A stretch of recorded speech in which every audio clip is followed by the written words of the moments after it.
හිතන්නේ අද දේශපාලනයේ තිබෙන වැදගත් ප්‍රශ්නයක් තමයි විපක්ෂයක් ගොඩනගන්නේ කෙසේද කියන ප්‍රශ්නය. සෑහෙන ප්‍රමාණයක් තියෙනවා. නමුත් මම මේ අද මේ සාකච්ඡාව මගින් අවධානය යොමු කරන්න බලාපොරොත්තු වෙන්නේ වැනි වැදගත් ප්‍රශ්නයක්. ඒක තමයි මේ විපක්ෂයක් ගොඩනගන්නේ කෙසේද කියන එක.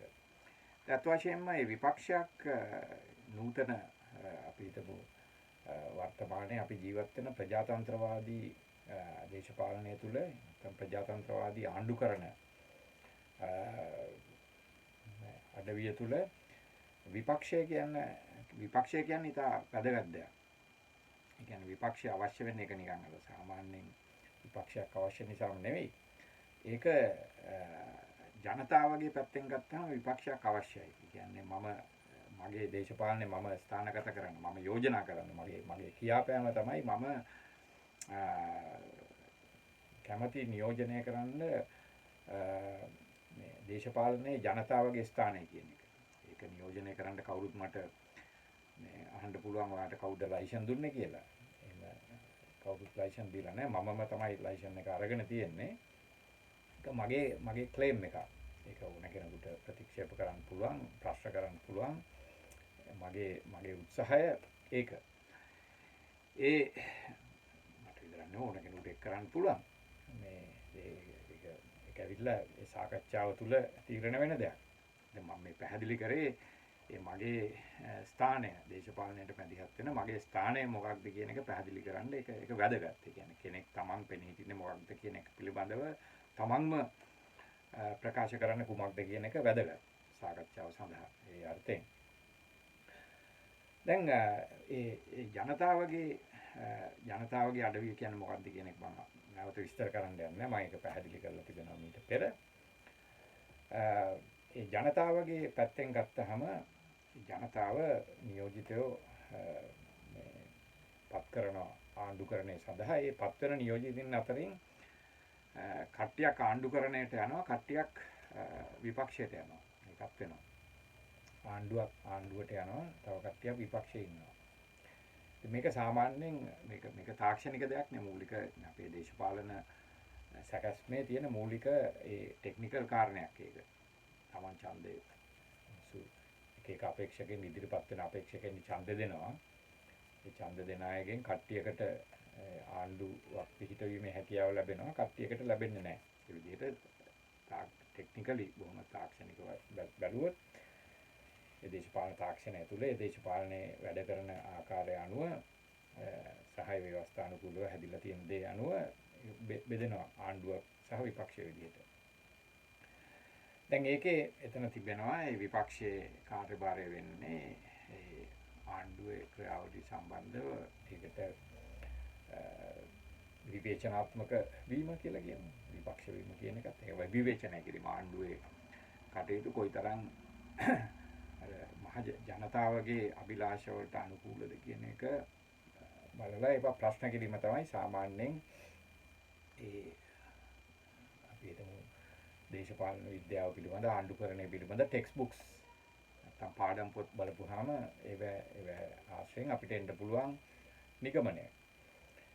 ඒක ඒගොල්ලෝ කරන්නේ කොහොමද කියන එක වැදගත් නෑ. ඊළඟට ඒගොල්ලන්ගේ තව මේ ටාස්ක් එකක් තමයි ඊළඟට මේ තිබෙන ආණ්ඩුව පරාජයටපත් වුණාම ඊළඟ ආණ්ඩුව බවට පත් වෙන එක. ඒකත් වුවමනාවක්. ඒගොල්ලෝ දීර්ඝකාලීන වශයෙන් වැඩ කරන්නේ ඕනම දැන් සාමාන්‍යයෙන් දේශපාලනයේදී ආණ්ඩු කරන ඒ දේශපාලනයේදී ඡන්දය මැතිවරණ වලට ඉදිරිපත් වෙන අය එන්නේ ආණ්ඩුකරණය සඳහා ආණ්ඩුවේ තනතුරු සඳහා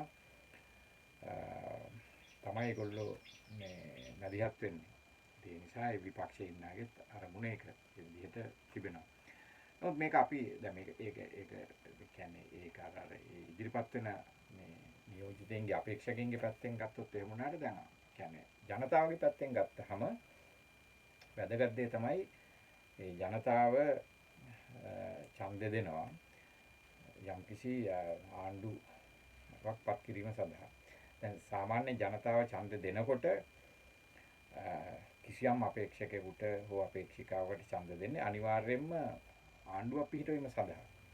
එහෙමනේ දැන් මේ අපිව විපක්ෂය සඳහා ඡන්ද දෙනවා කියලා සමහරු එහෙම ඉන්නවා. දැන් උදාහරණයක් විදිහට ඔය එහෙම අයත් දෙන්න පුළුවන්. මේ දැන් ඔය මේ ටිකක් සමහරවට ප්‍රායෝගික වශයෙන් ආණ්ඩුවක් පිහිටවීම සඳහා හැකියාවක් නැහැ කියලා හිතන පිරිසක්.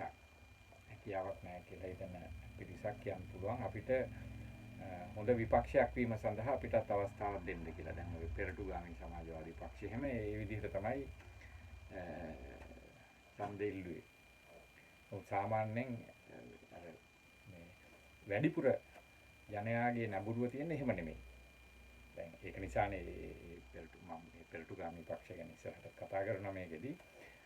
ඒ නිසා මේකත් වැදගත් මේ කරුණ. දැන් ඒගොල්ලන්ට ඡන්ද ලැබුණේ අඩුවෙන්. එහෙම ඉල්ලන අයට එච්චරම ඡන්ද ලැබෙන්නේ නැහැ. සාමාන්‍ය විපක්ෂය කියන්නේ රටේ සාමාන්‍යයෙන් ලංකාවේ ඡන්දදායකයාගේ නැඹුරුව තියෙන්නේ මේ විපක්ෂයක් පිහිටවීම සඳහා ඡන්ද දෙන්න නෙමෙයි ආණ්ඩුවක් පිහිටවීම සඳහා ඡන්ද දෙන්න. ඒ නිසා වැඩිපුර නැඹුරුව තියෙන්නේ අර winning prospect. ඒ කියන්නේ මම කලින් කතා කරලා තියෙනවා winning prospect. ඡන්ද දිනන්න තියෙන හැකියාව පිළිබඳ ඒ ඡන්ද දෙන අයගේ ඡන්දදායකයාගේ වෝටර්ගේ ඡන්දදායකයාගේ තක්සේරුව ඊටාම වැදගත්. ඒ ඡන්දය දෙන්නේ කාටද කියන එක තීරණය කිරීමේදී. ඒක ඊටාම වැදගත් දෙයක්. නමුත් දැන් සාමාන්‍යයෙන් ඒ ඡන්ද දෙන අයක ගිහින් කියන්නේ අනිවාර්යයෙන්ම මේ කියන by default කියලා කියන එක not by design කියන්නේ හිතලම නෙමෙයි by default කට්ටියක් අර මම කිව්වා වගේ by default කියලා කියන්නේ ඒ ක්‍රමයක් හැදිලා තියෙන ආකාරය නිසා. ඒ කියන්නේ අපේක්ෂකව ඉදිරිපත් වෙනවානේ අපි හිතමු 225යි තෝරගන්නේ. ඒ 225ට අපේක්ෂකව ඉදිරිපත් වෙනවා විශාල ප්‍රමාණයක්. ඒ 225නුත් 225නුත් විවිධ පක්ෂ වලට බෙදලා තියෙන නිසා 225ම ආණ්ඩුවට යන්නේත් නැහැ. එතකොට ඒ නිසා අනිවාර්යයෙන් මේ ක්‍රමයේ තර්කයට අනුව ඒකයි by default කියලා කියන්නේ ක්‍රමයේ තර්කයට අනුව අනිවාර්යෙන් සීමිත පිරිසක් යම්කිසි පිරිසක් ආණ්ඩු කරන්නේ සඳහා යනවා. යම්කිසි පිරිසක් එක්කෝ ඒ පාර්ලිමේන්තුවට පත් වෙනවා. පත් වුණා ආණ්ඩුවේ නෙමෙයි තව පිරිසක් පත් නොවිත් ඉන්නවා. ඒකට මේ අයගෙන් සමහර පිරිස් ආණ්ඩුවේ විවේචකයින් බවට පත් වෙනවා. ඒ නිසා අනිවාර්යෙන් විපක්ෂයක් හැදෙනවා. ඒ විපක්ෂයේ විසින් කරන දෙයක් තමයි මේ ආණ්ඩුව මම කිව්වා වගේ ආණ්ඩුව විවේචනය කරනවා. ආණ්ඩුව විවේචනය කරනවා. ඒක වැදගත්. ඒක ජනතාවගේ පැත්තෙන් වැදගත්. මොකද මේ දැන් සාමාන්‍යයෙන් කිසිම සහතිකයක් නැහැ අපිට. මේක තමයි ඊටාම වැදගත් දෙය. කියන්නේ ජනතාව ඡන්ද දීලා යම්කිසි අභිලාෂයකට ආණ්ඩුවක් පත් කරලා ගියාම තියෙන ගැටලු කීපයක් තියෙනවා. ඒගොල්ලෝ කරන දේවල් අනිවාර්යෙන් ඒගොල්ලෝ ඒ ජනතාවත් සමග ඇති කරගන්න සම්මුතියට අනුකූල වෙන්නත් පුළුවන් අනුකූල නොවෙන්නත් පුළුවන්.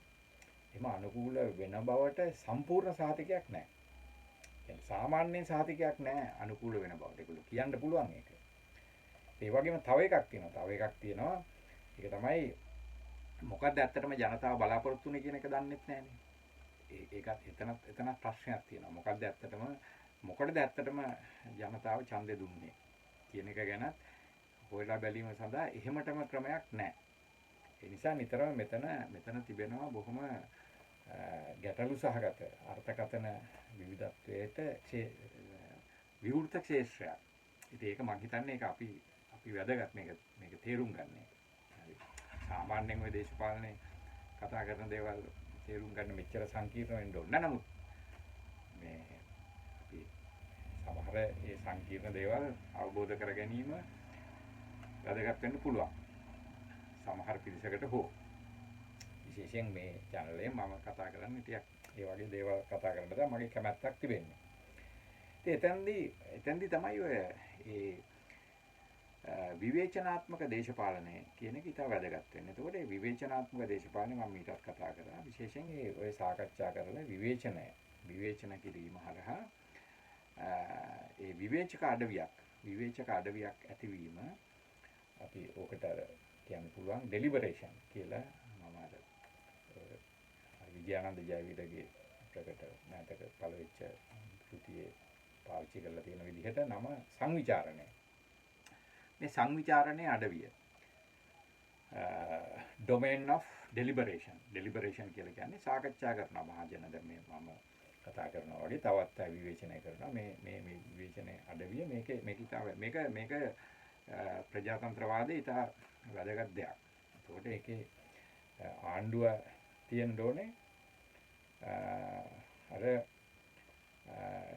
domain of criticism විවේචනයේ අඩවිය තියෙන්න ඕනේ. ඒක ඇවිල්ලා මේක ඉතින් මගේ විවේචකව අහන්න පුළුවන් මේ ආණ්ඩුව යටතේ තියනවාද මේ අර CID යනේවා අරවා මේවා නඩු දානේවා ඕවා පොලිසියට කැඳවනේවා විවේචකයෝ ඒවා ගැන නෙමෙයි ඒවා තියෙනවා ඒවා ඉතින් වෙනම ප්‍රශ්න.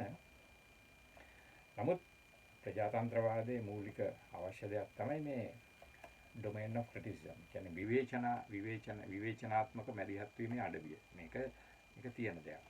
ඒකට මේක තමයි අත් වශයෙන්ම පුළුල් වශයෙන් අපිට කියන්න පුළුවන් opposition. කියන්නේ opposition එක අවශ්‍ය වෙන්නේ. ජනතාවගේ පැත්තෙන් ඒ සඳහා.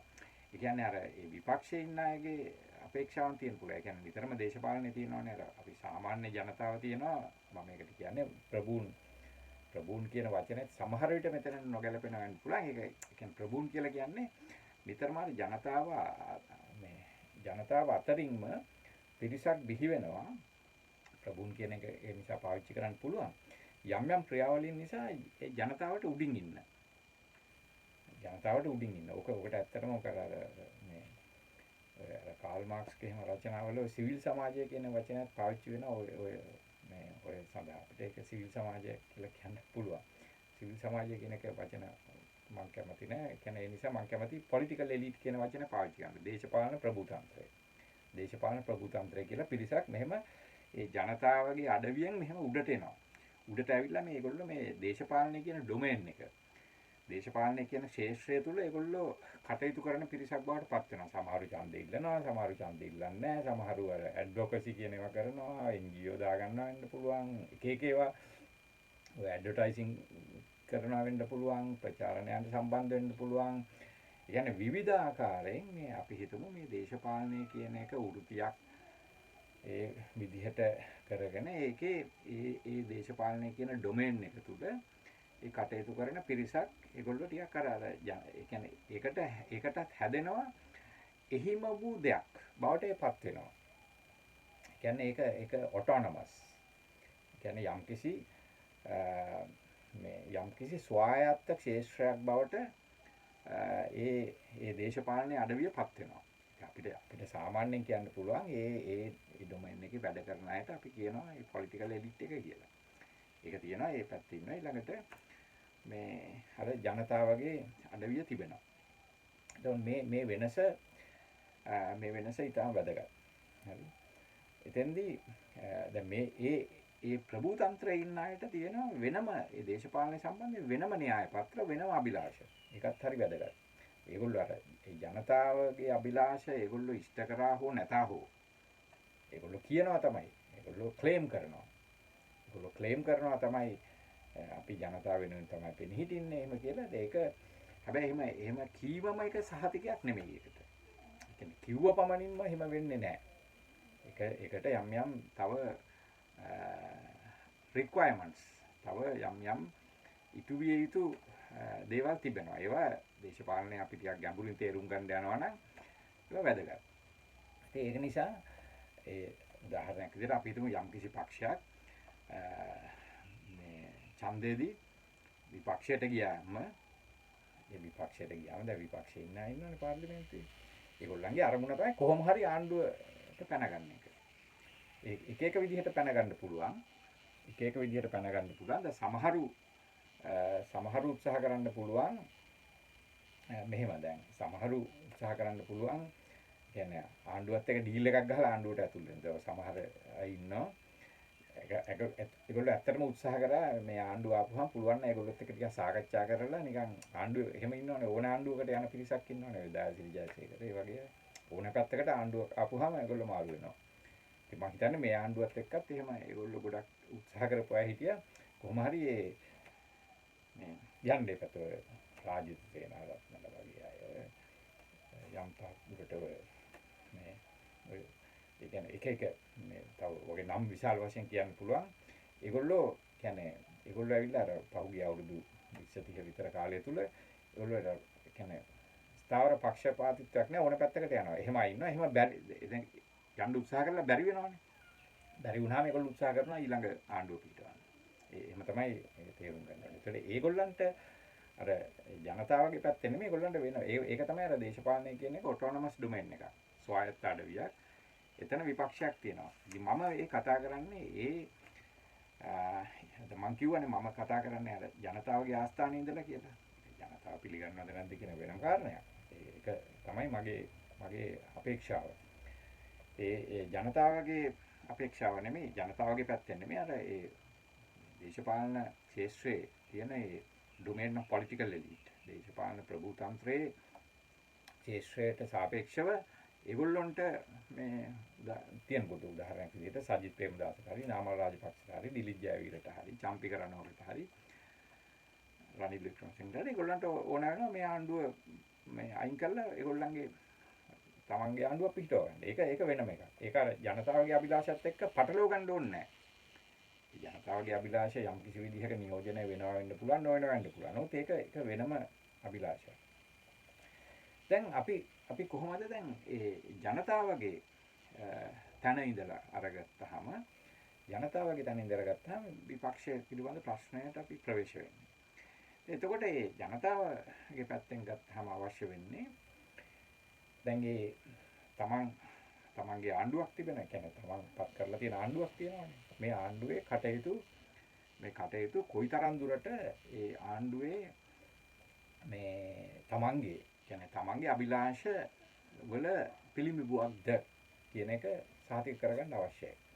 ඒකට සාමාන්‍ය වශයෙන් ක්‍රමයක් නැහැ. සාමාන්‍ය වශයෙන්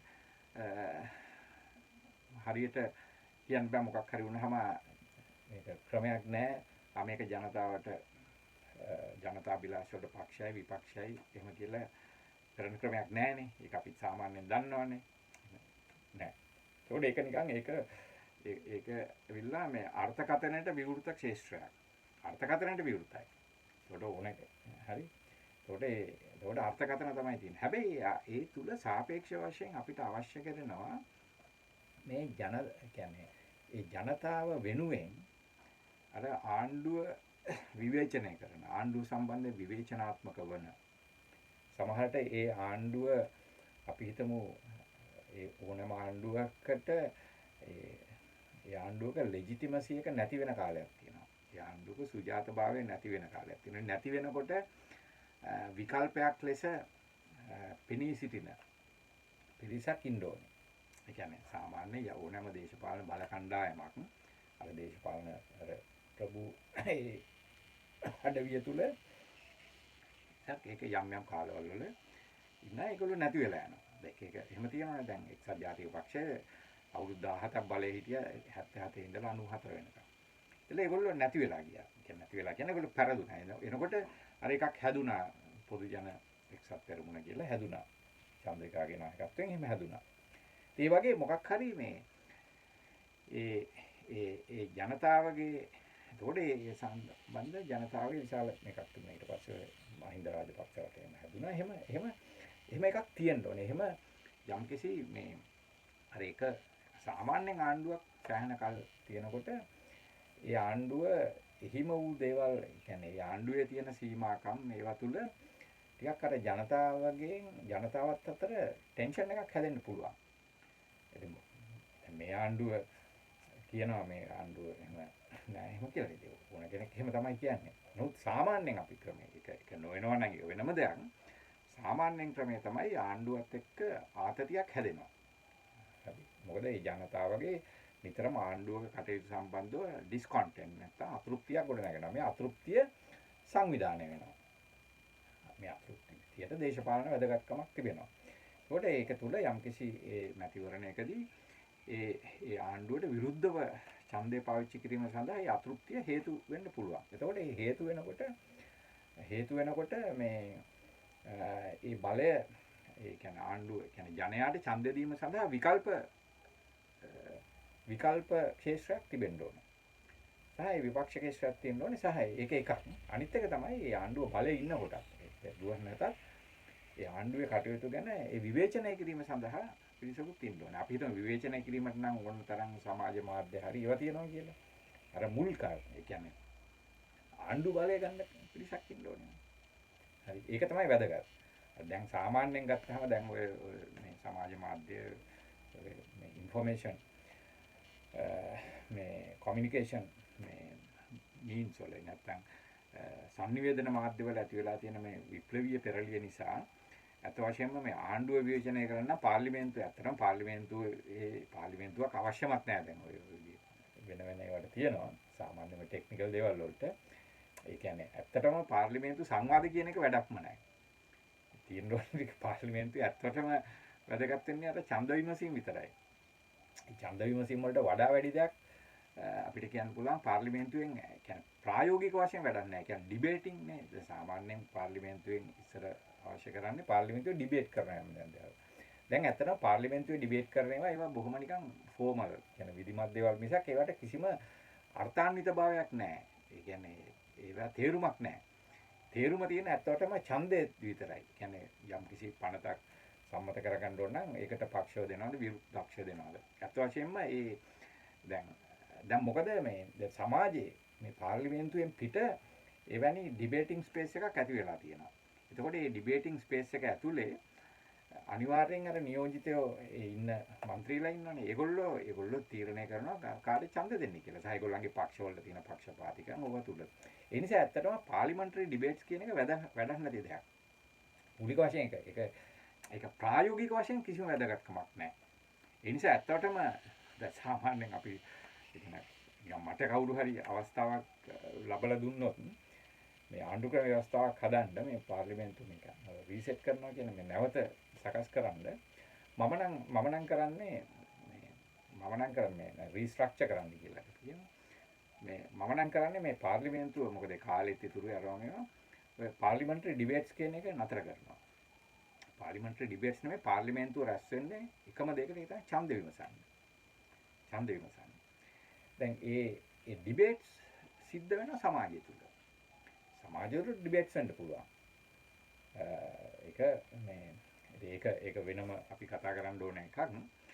නමුත් මෙතන ඒ නිසා ඒ ඔපොසිෂන් ස්පේස් එක වැදගත්. හරි. එතකොට දැන් ඊළඟට ඒ ඔපොසිෂන් එකක් තියෙන්න ඕනේ. විපක්ෂයක් තියෙන්න ඕනේ. දැන් මේ ආණ්ඩුව ඒ කාලේ ඉවර වෙනකොට අපි දන්නේ ඒක ඊළඟ නැති වෙන විදිහ තව අවුරුදු 2029 වෙයිද 2034 වෙයිද ඒක කවදා ඉවර වුණාද මම අර කලින් කිව්වා වගේ මම හිතනවා 10කට වැඩි ඉන්න ඕනේ නැහැ ආණ්ඩුවක් කියලා. එතකොට පිරිසක් ඉන්න ඕනේ. එතකොට ඒ කොයි වගේ පිරිසක්ද ඕනේ? මෙන්න මේක හරි වැදගත්. මේක ඇවිල්ලා දැන් මෙතෙන්දී දැන් මගේ තියෙන දේශපාලන පක්ෂපාතීත්වයන් ඒක තුල මගේ යෝජනාවක් තියෙනවා වෙනවා. හරි. ඒක තමයි මම කතා කරන්නේ යෝජනාව කරන්න නෙමෙයි මේ පිළිබඳව දැනට තියෙන මේ සාකච්ඡාව සම්පූර්ණ ප්‍රතිකීපයක් ඉදිරිපත් කරන්න. දැන් මේකදී කියන දැන් සාමාන්‍යයෙන් තියෙන විපක්ෂයක් තියෙනවා. සාමාන්‍ය විපක්ෂයක් තිබෙනවා. ඒ කියන්නේ දැන් සාමාන්‍ය ඡන්දේ මේ ජනයා ඡන්දෙ දෙනකොට සැලකිලි ගන්න පිරිස ඉන්නවනේ. කියන්නේ ප්‍රධාන වශයෙන් තියෙනවා දැන් ඔය මේ එක්සත් ජාතික පක්ෂය දැන් ඔය ඒක එකතු වෙලක් තියෙනවා සමාජීය බලවේගයේ සජිත් රනිල් එකක් තියෙනවා ඊට පස්සේ නාමල් රාජපක්ෂ තියෙනවා තව ඉතින් ඊළඟට දිලිජය විරගේ එක ඔය චම්පි කරනවා වගේ මේ වගේ අපි සාමාන්‍යයෙන් කියන මේ ප්‍රධාන දේශපාලන කේන්ද්‍ර ටික තියෙනවා දැන් ඒක අපිට සැලකිල්ලට ගන්න පුළුවන් දැන් එයාගේ අපි පහුගිය කාලේ දැක්කම මම සාකච්ඡා කරමින් හිටියා මේක. දැන් එයාගේ මොකක්ද මේ ආණ්ඩුව සම්බන්ධයෙන් තිබෙන කියන්නේ ආණ්ඩුවට විකල්පයක් තියෙනවා. මේක බෙදවැටෙනකොට කියන්නේ මේ එයාගේ බුණු හොඳ නැති නිසා නැත්නම් ඒගොල්ලන්ට ඉංග්‍රීසි හොඳට බැරි නිසා රෝමේවනේ. එහෙම. මොකටද ඒගොල්ලන්ට ඡන්ද දෙන්නේ? දැන් ඔය මේ මම මෙතෙන්දී මූලික වශයෙන් සාකච්ඡාවට ගන්න කැමති එතන ගිය බදාදා ගිය බදාදා තිබුණා මේ දෙරණ රූපවාහිනිය අලුත් පාර්ලිමේන්තුව කියන වැඩසටහනේ ඒ විපක්ෂයේ කාර්යභාරය පිළිබඳව තමයි සාකච්ඡා කරේ. ඉතින් මම ඒක හරි වැදගත්. මම මූලික වශයෙන් බලාපොරොත්තු වෙන්නේ ඒ වැඩසටහන විශ්ලේෂණය කරන්න.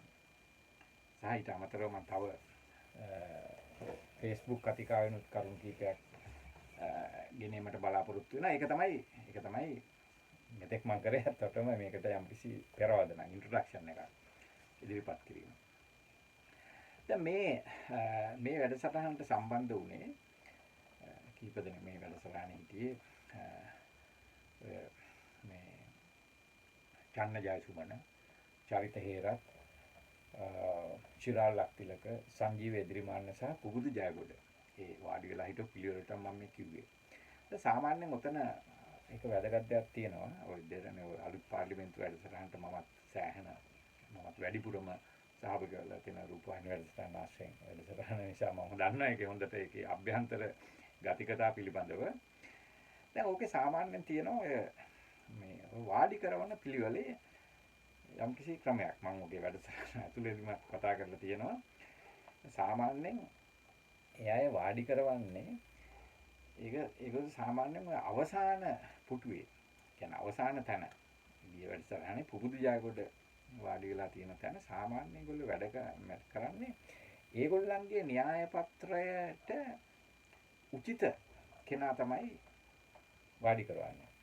ඒක දෙවිධයකට වෙනවා. එක්ක ඒගොල්ලන්ගේ කෙලින්ම ඒගොල්ලන්ට පක්ෂපාතී කෙනෙක් වෙන්න පුළුවන්. එහෙම නැත්නම් ඒ මොහොතේ තියෙන තුලණය තුල ඒගොල්ලන්ට ගැටලුවක් නොවන කෙනා වෙන්න පුළුවන්. ඒගොල්ලෝ කවදාවත් දැන් උදාහරණයක් විදිහට ගත්තොත් දැන් මට ආරාධනා කරාම කවදාවත් මට මේ මම හිතන්නේ එකම අවස්ථාවක් තිබුණා. ඒක මම හිතන්නේ එච්චර ලොකු දේශපාලන වශයෙන් මේ අර මේ ක්‍රිටිකල් ඉෂුව එකක් නෙවෙයි. මට මතක නැහැ දැන් මොකක්ද කියලා. එදා හැර කිසිම දවසක ඔය ක්‍රිටිකල් ඉෂුස් සාකච්ඡා කරන කිසිම දවසක නිකන් බොහොම වැදගත් මාතෘකා සිග්නිෆිකන්ට් දේශපාලනය තුළ සැලකිය යුතු මාතෘකා මතභේදාත්මක මාතෘකා සාකච්ඡා කරන කිසිම දවසක අර අවසාන පුටුව මට වාඩි වෙන්න ඒගොල්ලෝ අවස්ථාව ලබා දීලා නැහැ. ඒගොල්ලෝ සාමාන්‍යයෙන් දැන් ඔය ගිහාම කියනවා ඔයා මෙතනින් වාඩි වෙන්න කියන අහම්බෙන් වගේ. ඒක අහම්බෙන් නෙමෙයි කරන්නේ. ඉතින් මම එතකොට කියලා වාඩි වෙනවා මේක මේ අහම්බයක් නෙමෙයිනේ කියලා. ඒක තමයි ක්‍රමය. ඉතින්දී මට හරි වැදගත් මේ පුබුදු ජයගොඩට ඒගොල්ලෝ අවසාන පුටුව දෙන එක. අවසාන ආසනය ඒගොල්ලෝ දෙන එක පුබුදු ජයගොඩ. මොකද එතන ඉන්න අයගෙන් ඒගොල්ලන්ගේ මතයට වැඩි පක්ෂපාතී අය හිටියා වෙන උදාහරණයක් විදිහට චන්න ජයසුමන හැම දෙරණේ මතයට මතක නැහැ උත්තර සර්වජන බලය දිවිජයවිරගේ පක්ෂයේ ගිය යුතුයි. කෙනෙක් කියන්න පුළුවන් එයා මුලින්ම හිටියේ. දැන් ඒකත් හරි වැදගත්. ඒගොල්ලෝ එතන තියනවා වෙනවා තාක්ෂණයක්. ඒක හරි වැදගත්. මොකද ඒක ඇත්තටම හරිනම් මේ ඒ පුබුදු ජයගොඩ කතා කරපු පුබුදු ජයගොඩගේ සාකච්ඡාවේ අඩංගුවටත් මේක වැදගත්. හරි. මම ඒකට එන්න. එමනම් හරිනම් පුබුදු ජයගොඩ බය වෙන්න ඕනේ. කියන්නේ ඒ දෙරණ ඒ පුබුදු ජයගොඩට කරපු වැඩේ ගැන පුබුදු ජයගොඩ බය වෙන්න ඕනේ. කියන්නේ ඇයි මාව මේගොල්ලෝ මේ අවසාන පුටුවට දැම්මේ කියන එක ගැන පුබුදු ජයගොඩ බය වෙන්න ඕනේ. ඒ කියන්නේ ඒක ඇත්තටම පුබුදු ජයගොඩට විශාල දේශපාලන පරාජයක්. කියන්නේ අත වශයෙන්ම මම සලකනවා දැන් මම හැමදාම සතුටු වෙනවා. මම යන හැමදාකම ඒගොල්ලෝ මාව දාන්නේ මුල් හරියට. ඒ කියන්නේ ඒගොල්ලෝ දන්නේ අර අවසාන වාක්‍ය දැන් අන්තිම කෙනාට තමයි මේ වැඩසටහන ඉවර වෙනකොට අවස්ථාව ලැබෙන්නේ. ඒ කියන්නේ ඒගොල්ලන්ට මේ මතේ අභියෝගයක් නැති නිසා ඒක. ඒගොල්ලන්ට අභියෝග කරන මතයක් තියෙනවනේ ඒගොල්ලෝ කවදාවත් ඒක අවසාන තැනට දාන්නේ නැහැ. ඒක නිසා එතකොට මේ දෙරණ දේශපාලන න්‍යාය පත්‍රය තුල ඒ පුබුදු ජයගොඩ බාර අරගෙන තියෙනවා මෙයාගේ මතය අපිට අභියෝගයක් වෙන එකක් නෙමෙයි.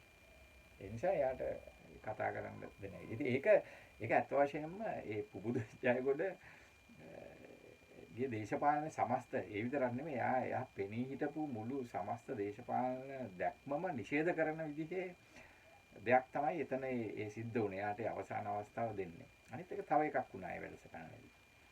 දැන් සාමාන්‍යයෙන් ඕකේ මේ සාමාන්‍ය වැඩසටහන් මේ බොහොම මේ තියුණු දැන් මම කිය වැඩසටහන් හැම එකක්ම වගේ ඒවා තියුණු ප්‍රතිවිරෝධතා ඇති වෙනවා. දැන් මීට මෑත ටික දවසකට කරත් මමත් ගියා. ඒකෙදි කියන්නේ මාත් එක්ක ටිකක් මේ කියන්නේ නිතරම පාර්ශව දෙකක් බෙදිලා නිකන් මේ දෙක නිකන් බොහොම මේ යම්කිසි ටිකක් ඒක අර මොනවාද වාද පිටියරම වගේ එනවා වෙන්නේ නැහැ. කොලාලයක් වෙන්නේ නැහැ. නමුත් ඒක යම්කිසි පැහැදිලි පසමිතුරු අක්ෂයක් හැදෙනවා. ඒ පසමිතුරු කණ්ඩායම් දෙකක් හැදෙනවා. දැන් මේ වැඩසටහන දිහා බලපුවාම ඒක එහෙම එකක් උනේ නැහැ. ඒක බොහොම නිකන් සුහදව ඒ සුහදව වැඩසටහන ඉවර වෙනවා. සුහදව ගිහින් නිකන් මේ එහෙම බාධා කරගැනීම අරෝනේ ඔය තියනවනේ දැන් ඔය ගියයි වැඩසටහන දෙකක් බලලා බලන්න දැන් උදාහරණයක් විදිහට මම නිකන් මම මේක කතා කරන නිසා මම සහභාගී වුණු වැඩසටහනක් කුයි මේ පොබුදු ජයගොඩ සහභාගී වුණු වැඩසටහනකුයි අතර වෙනස බලන්න. ඒ කියන්නේ පොබුදු ජයගොඩ ඔය ඉන්න හැමෝ එක්කම මම මේ වැඩසටහන වලට සහභාගී වෙලා තිබෙනවා. චන්න ජයසුමන, ශිලාලක් තිලක, චරිත හේරස්, සංජීව දිගමාන එක්කම හිතන්නේ මම ඔව් සහභාගී වෙලා තියෙනවා. ටිකක් එයාත් එක්ක බොහොම ටිකක් මම බොහොම මේ ටිකක් තියුණු විදිහට වාද විවාද කරගන්න අවස්ථා තමයි තිබුණේ. ඉතින් මෙතනදී හරි අපූර්ව දේ තමයි හැබැයි ඒ පුදු ජයගොඩ ඉදිරිපත් කරන්නේ එයාගේ සම්පූර්ණ ප්‍රතිපක්ෂ විදිහට තමයි පෙන් හිටින්නේ. දැන් ඔහු කියන එකක් තියෙනවා. ඔහු වැදගත් අදහසක් කියනවා. ඔහු කියනවා ඔහු අර ඇලන්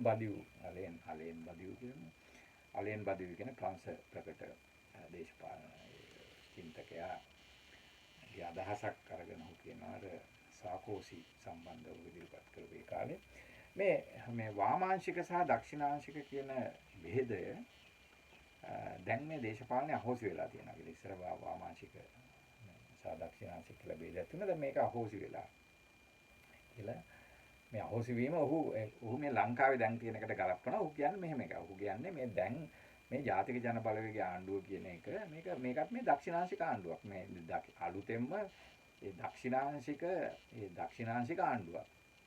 ඒකට මෙතන මේ විපක්ෂය කියලා ඉන්න අයයි මේගොල්ලෝ අතර වෙනසක් නැහැ. මේ දෙකම එකයි. ඒක තමයි ඔහු අලෙන් බදිව්ගේ අදහස ලංකාවට ගෙන විදිය. ඒකට ඒක මේ හරි તો කියන්නේ මේ NPP එක ජාතික ජන බලවේග ආණ්ඩුව දක්ෂිණාංශික ආණ්ඩුව. ඒතකොට ඒක කියන්නේ දැන් අර ඔය මෙතන පෙනී හිටපු අනිත් පක්ෂය තියෙනවානේ. පොදු ජන ශ්‍රී ලංකා පොදු ජන පෙරමුණ, සමගි ජන බලවේගය, එක්සත් ජාතික පක්ෂය කියලා ඍජුවම පෙනී හිටියේ නෑ. ශිලාල් එහෙම ලයින් එකේ ටිකක් ඉන්නේ. ඊළඟට ඔය සර්ව ජන බලය ඒ ඔක්කොම ගත්තත් එයා කියන විදිහට චන්න ජයසුමන කිව්වා එයා ඒ විදිහට නෙමෙයි බෙදන්නේ කියලා. නමුත් අපේ පුබුදු ජයගොඩ කියයි ඔක්කොම දක්ෂිණාංශිකයෝ කියලා. ඒ වගේම දක්ෂිණාංශික පක්ෂයක් තමයි ජාතික ජන බලවේගය. එහෙම කියන. එතකොට එයා තමයි විකල්පය. කියන්නේ පුබුදු ජයගොඩගෙන් තමයි මේ විකල්පය නියෝජනය වෙන්නේ කියන එක. කියන්නේ වෙන විදිහින් කියනවා නම් අර අපි කියමු විපක්ෂය කියලා. මම මේ කියන විපක්ෂය නියෝජනය වෙන්නේ එතන. නමුත් එතන අපිට පෙවුණු දෙයක් තමයි දැන් අර කිසිම කෙනෙක් එයාගේ කතිකාව තුළ පුබුදු ජයගොඩ අභියෝගයක් විදිහට බාර නොගැනීම. ඒක ඉතාම වැදගත් දෙයක්. ඒ කියන්නේ කිසිම කෙනෙක් ඒ පුබුදු ජයගොඩ සලකන්නේ නැහැ ඒ Tamanට කතිකාමයේ අභියෝගයක් විදිහට. හරි. මම හිතන්නේ ඇත්තටම මේ පුබුදු ජයගොඩ මේ දේශපාලනය පිළිබඳව නැත්තම් ඒ අලෙන් බදිවුම ඉදිරිපත් කරන අදහස ගැන බැලුම් නම් සලකා බැලුවොත් තමයි ඇයි මේ වගේ පරිශදයක Tamanගේ විරුද්ධවාදී පාර්ශවයන් 4ක් ඉද්දී තමන්ව අභියෝගයක් විදිහට සලකන්නේ නැත්තේ. ඒ විතරක් නෙමෙයි අර ආයතනයම තමන්ට තාම වරප්‍රසාදිත අවසාන ආසනය. කියන්නේ අවසාන වාක්‍ය ඉදිරිපත් කිරීමේ හැකියාව ලබා දෙන්නේ.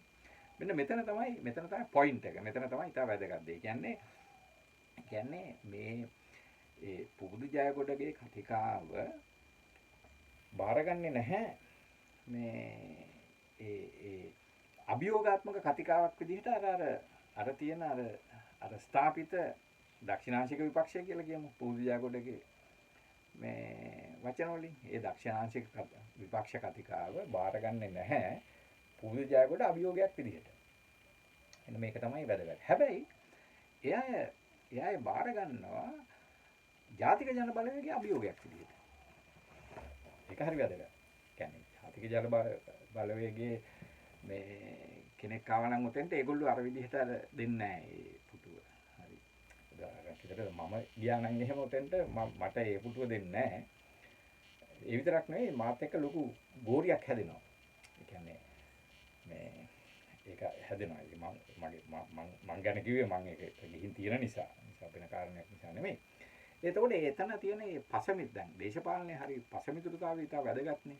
දැන් මෙයා පුබුදු ජයකොඩ කියන්නේත් ඒක. පුබුදු ජයකොඩ කියන්නේ මේ පසමිතුරුතාවය දැන් නැති වෙලා මේ දක්ෂිණාංශික වාමාංශික කියලා. දැන් මෙතන හරි අවුලක් තියෙනවා. අවුල මොකද්ද? පුබුදු ජයකොඩ මේ දක්ෂිණාංශික දේශපාලනයේ විසින් අභියෝගයක් නැති විවේචකයෙක් විදිහට බාර ගන්නවා. ඒගොල්ලෝ දන්නවා අනිත් පැත්තේ බොහොම සුහදව කියන පුබුදු ජයකොඩ අපි එකක් කියන්නේ. නමුත් එහෙම කියලා නිකන් බොහොම නිකන් සුහදව සාකච්ඡාව අවසන් වෙනවා. ඒ පුබුදු ජයකොඩ මේ ඡායාරූපයකුත් දාලා තිබුණා අර එතන සාමාන්‍යයෙන් තේබුණ මේසයක් තියෙනවා. ඒ තේබුණ මේසෙ ෆොටෝ එකකුත් දාලා තිබුණා. දෙකත් හරි මට මතක් වුණා දැන් ඔය මේ ඒක ටිකක් හැමෝම අගය කරලා තිබුණා ඒ ෆොටෝ එක. ඕක මේ අර අවස්ථාවක මේ රෝහණ විජේවීර 1982 මේ ජනාධිපතිවරණයේදී නාම යෝජනා බාර දෙන්න යනකොට නාම යෝජනා බාර දෙන්න තියෙන ජේ.ආර්. ජයවර්ධනගේ උපන්දිනේ. උපන්දිනේට කේක් දෙනවා කියන්නේ ඇවිල්ලා. විජේවීර ප්‍රතික්ෂේප කරනවා. අනිත් අය කේක් කනවා. විජේවීර ප්‍රතික්ෂේප කරනවා. දැන් මේ ප්‍රතික්ෂේප කිරීම මේ ජනතාවගේ පෙරුම් නිසා විතරක් නෙවෙයි පෙරටුගාමී කතිකාව තුළ බොහොම බාර ගන්න අවස්ථාවක් ඒක හරි. අපි හිතමු ඒකයි මේකයි ටිකක් වෙනස්. පුබුදු බොහොම ටිකක් මම කියන්නේ ඒක මම දැන් කිව්වෙත් ඒක වෙනුවෙන්. නමුත් ඒකේ තියෙනවා අර මේ පුබුදුලා පෙරහිරින දේශපාලනයත් එක්ක පොඩි ප්‍රශ්නයක්. එතකොට ඒ පසමිතුරුතාවයට මොකද වුනේ? දැන් ඒක මම ඊටත් කලින් කතා කරලා තියෙනවා දාලා හිරු channel එහෙම නිතරම ගෙනවා. ඒ කියන්නේ මේ පුබුදුලව ගෙන්නනවා. ගෙන්නන්නේ මොකටද? ආණ්ඩුව විවේචනය කිරීම සඳහා. මෙතනත් ඒක තමයි කරන්නේ. දැන් එතකොට නමුත් අර ඔය විපක්ෂයේ ඉන්න දක්ෂිණාංශික බලවේග වල ප්‍රතිවාදියා බවට පත් වෙනවා ජාතික ජන බලවේගය. නමුත් එවැනි ප්‍රතිවාදීත්වයක් හැදෙන්නේ නැහැ පුබුදු ජයකොඩලා සමග. මෙන්න මේ පොයින්ට් එක. එතකොට මේකට පුබුදු දෙන්න පුළුවන් උත්තර මේකට මම දන්නවා පුබුදු දෙන උත්තරේ තමයි මෙතන තරගයක් තියෙනවා මේ එකම ප්‍රතිපත්ති ක්‍රියාත්මක කරන්නේ කවුද කියන එක උඩ. එකම ප්‍රතිපත්ති ක්‍රියාත්මක කරන්නේ කවුද කියන එක ගැන එතන අර මේ චරිත හේරතුත් ඒ අවස්ථාව අරගෙන කියන්නේ වෙන විදිහින් කියනවා නම් ඒ පුබුදු උඩ දාලා දීපු බෝලේ ඊටාම සතුටින් බාරගත්ත මේ චරිත හේර. එයා කිව්වා මෙතන ප්‍රශ්නේ තියෙන්නේ ඔව් මේගොල්ලෝ චරිත මෙහෙම මම ඉතින් කිව්වොත් අපේ ප්‍රතිපත්තිම තමයි මේගොල්ලෝ ක්‍රියාත්මක කරන්නේ. අපේ ප්‍රතිපත්තිම තමයි. නමුත් මේගොල්ලෝ ඒකට මේගොල්ලෝ ඇවිල්ලා ඉන්කම්පිටන්ට්. මේගොල්ලන්ට ඒකට හැකියාවක් නැහැ. මේ නිසා මේගොල්ලෝ යම්කිසි ප්‍රතිපත්තියක් ක්‍රියාත්මක කරන්න නම් ඒ ප්‍රතිපත්තියට කැපවීමක් තියෙන කැපවීමෙන් ඒක කරන්න පුළුවන් පිරිසක් ඉන්න ඕනේ. මේගොල්ලෝ එහෙම නෙමෙයි අපි තමයි ඒකට හැකියාව තියෙන්නේ. හරි. ඒක තමයි එතන තියෙන ප්‍රශ්නේ. ඉතින් මේක තමයි එතකොට ඒක අත් වශයෙන්ම පුබුදු ජයකොඩ ඒ කියන්නේ පුබුදු ජයකොඩ කරලි මොකක්ද? පුබුදු ජයගොඩ කරේ අර කණ්ඩායමේ කතිකාවට යම්කිසි යුක්තිසහගත භාවයක් හදලා දුන්නා. ඒගොල්ලෝ කිව්වා දැන් මේ දෙගොල්ලොම එකයි. මේ දෙගොල්ලොම එකයි. මේ ප්‍රතිපත්ති වල වෙනසක් නැහැ. මේගොල්ලෝ යන්නේ අර පාරෙම තමයි. අර පාරෙම තමයි. මේ කියලා ඒක පැහැදිලි කරනවා. එතකොට ඉතින් ප්‍රශ්නයක් නැහැනේ. දැන් ඒක හැමෝම එක. එහෙමනම් යම්කිසි පාර යනකොට ඒ යම්කිසි ගමන යන්න හොඳම කට්ටියනේ ඕනේ. එතකොට චරිත හේරක් කියනවා. අනිත් මේක චන්නේ ජයසුමන වෙන කතාවක් කියනවා. මොනොත් චරිත හේරක් කියනවා ඔව්. පුබුදු කියනවා වගේ ඔව්. නමුත් දැන් මේකට ඒගොල්ලෝ හරියන්නේ නැහැ. දැන් IMF උදාහරණයක් විදිහට IMF වැඩපිළිවෙල හොඳට ගෙනියන්න ඒගොල්ලන්ට බෑ. ඒක පුළුවන් අපිට. මොකද අපි තමයි ඒකට ප්‍රතිපත්තිමය වශයෙන්මුත් අපි එකඟ. අපිට තමයි ඒකට competent මේ people කියන්නේ අපිට ඒ සඳහා හැකියාවක් තියෙන පුද්ගලයෝ විශේෂඥ වෙන්නේ අපි ළඟ. අපිට තමයි ඒගොල්ලොත් එක්ක හරියට හොඳට කතා බහ කරන්න පුළුවන්. අපි ළඟ තමයි හොඳට ඉංග්‍රීසි දන්න අය ඉන්නේ. නිකන් කියන්නේ ඒ වගේ එහෙම තමයි තියෙන්නේ. ඒතකොට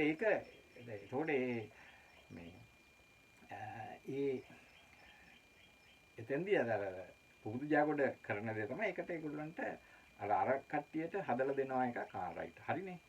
එහෙම නැත්නම් බලන්න පුළුවන් දැන් අපි බැලුවොත් දැන් එතකොට පුබුදු ජයගොඩගේ කතිකාව බාර ගන්නවා නම් සමාජය හරිනේ. ඔව් දැන් පුබුදුලක් කියනවානේ මේගොල්ලෝ අරගොල්ලොම තමයි කියලා. එහෙම නැති මේ වැඩේ වැඩිපුර හොඳට කරන්න පුළුවන් අර කට්ටියට. ඒකට බාර දෙන එක තමයි හොඳම දේ. ඕක තමයි සාමාන්‍යයෙන් අපිට ගන්න පුළුවන් නිගමනය ඒකයි. හරි. ඒතකොට දැන් පුබුදු ජයගොඩ එතනදී මුහුණ දෙන මූලික ප්‍රශ්නේ තමයි දැන් කොහොමද දැන් මේකට විකල්පයක් වෙන්නේ?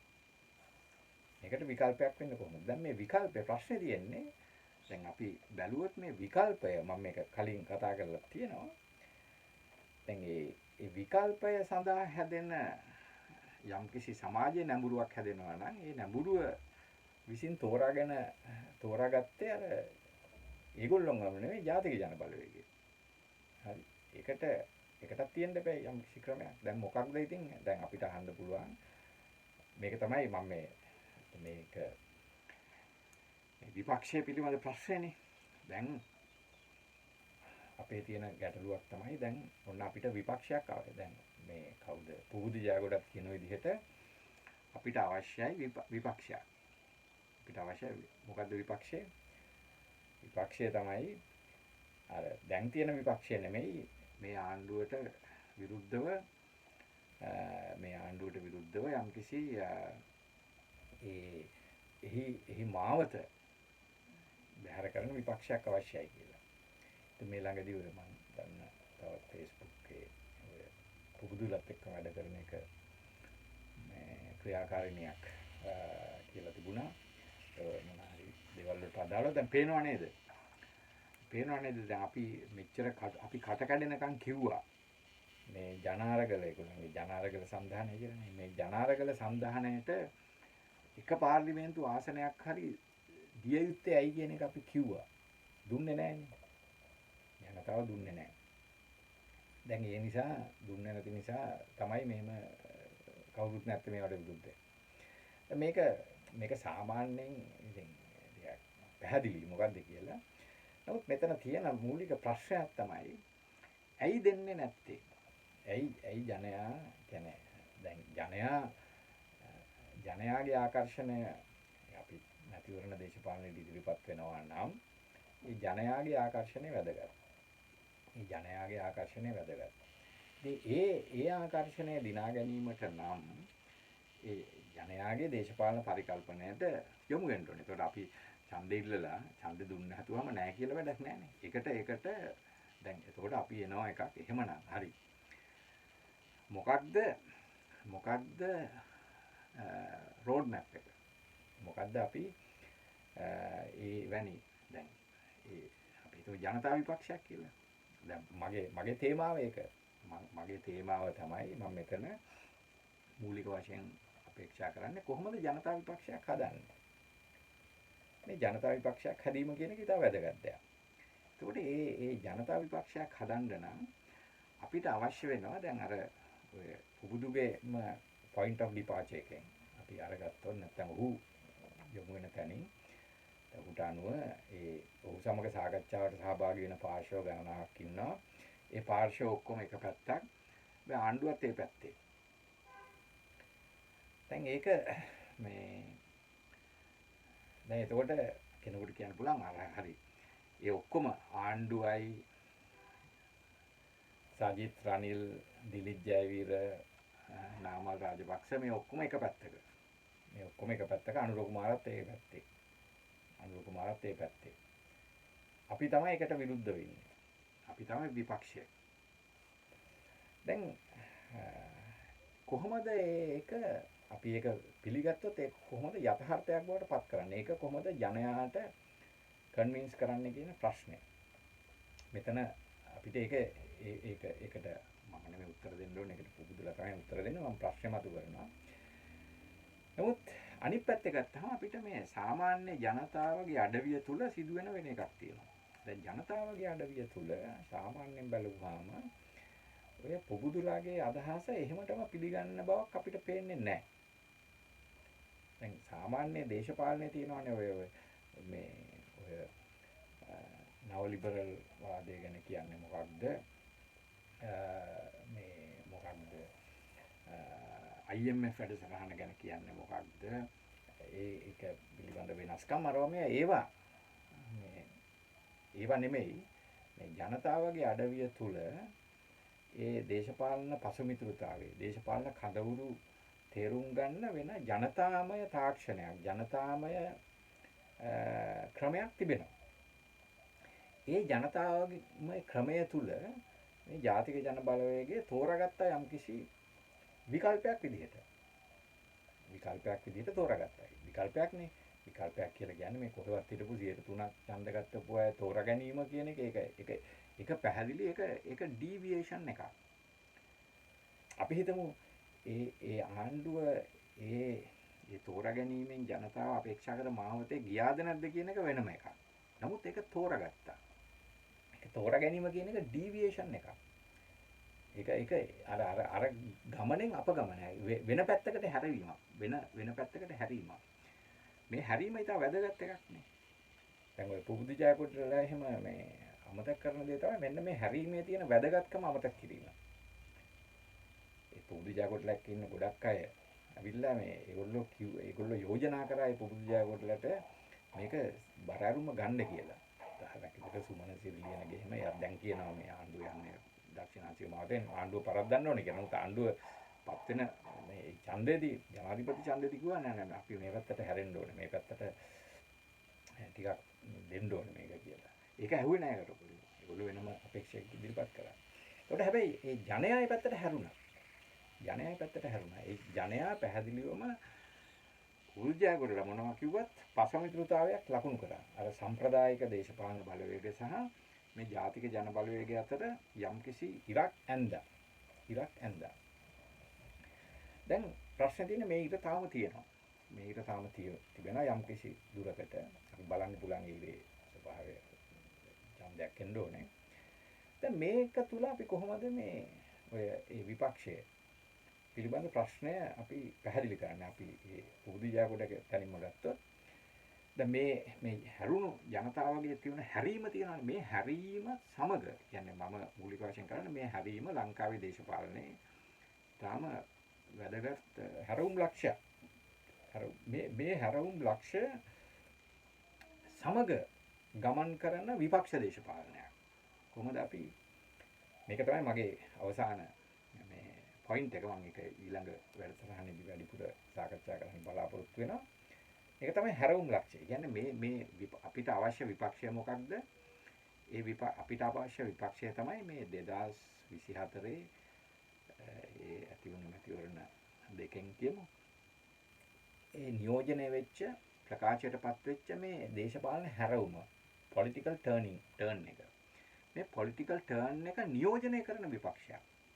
දැන් ඉන්න විපක්ෂය ඇවිල්ලා ඒ turn එක නෙමෙයි නියෝජනය කරන්නේ. ඒගොල්ලෝ ඉන්නේ අර පරණ අදහසේ. දැන් අපි හිතමු මෙහෙම තියනවා දැන් ඔය දැන් ඔය ගොඩක් ඔය මේ ඔය IMF වැඩසටහන අර මේවා මේවා තියෙන ප්‍රශ්නයක් තමයි ඔය පුබුදු ජයකොටලා මොනවා කිව්වද දැන් සාමාන්‍යයෙන් IMF වැඩසටහන වලින් වගේ ඉවත් වීම කියන එක පහසු දෙයක් නෙමෙයි. ඒක ඉවත් වෙලා කොහොමද කරන්න කියන එක ගැන ඔය කියන තරම් එහෙම ක්ලැරිටි එකක් නැහැ. ගැටලු තියෙන බව ඇත්තයි. يعني 아무තෙන් කියන්න ඕනේ නැහැ. ඒ IMF වැඩසටහනේ ගැටලු තිබෙනවා. ඒ වගේ තමයි මම අර ඊළඟ වැඩසටහනේ මම කතා කරනවා ඔය ජිනීවා ප්‍රශ්නේ. ඒකත් හරි වැදගත් දෙයක්. ඒකත් මෙතන සාකච්ඡා වුණු දෙයක් ඔය මම කියපු පාර්ලිමේන්තු වැඩසටහනේ. ඒකත් වැදගත් දෙයක්. නමුත් ඒවා ඇවිල්ලා ඕවා සම්බන්ධයෙන් කටයුතු කරන්නේ කොහොමද කියන එක ඔය තරම් සුදු කළු නෑ ඔය පුබුද්ධියාගොඩ කියන විදිහට. ඒ කියන්නේ පුබුද්ධියාගොඩට කියන්න පුළුවන් එයාට කවදාවත් ඉමීඩියට්ලි කියන ආසන්න වශයෙන් දේශපාලන බලය ගැනීම පිළිබඳ එකක් නැති නිසා. මෙන්න මේක තමයි අපි ඉස්සරහ තියෙන ප්‍රශ්නේ. ඒ කියන්නේ කොහොමද මේ දේශපාලන හැරවුම නියෝජනය කරන විදිහේ විපක්ෂයක් අපි නිර්මාණය කරගන්නේ කියන එක. මම මෙතනින් නවත්තනවා. මම ඊළඟ වැඩසටහනේ මම කතා කරන්න කැමතියි මේක පැහැදිලිවම කියන්නේ මේ ප්‍රශ්නය කොහොමද අපි දේශපාලනය තුළ මේ ප්‍රශ්නයට ආමන්ත්‍රණය කරන්නේ කියන එක.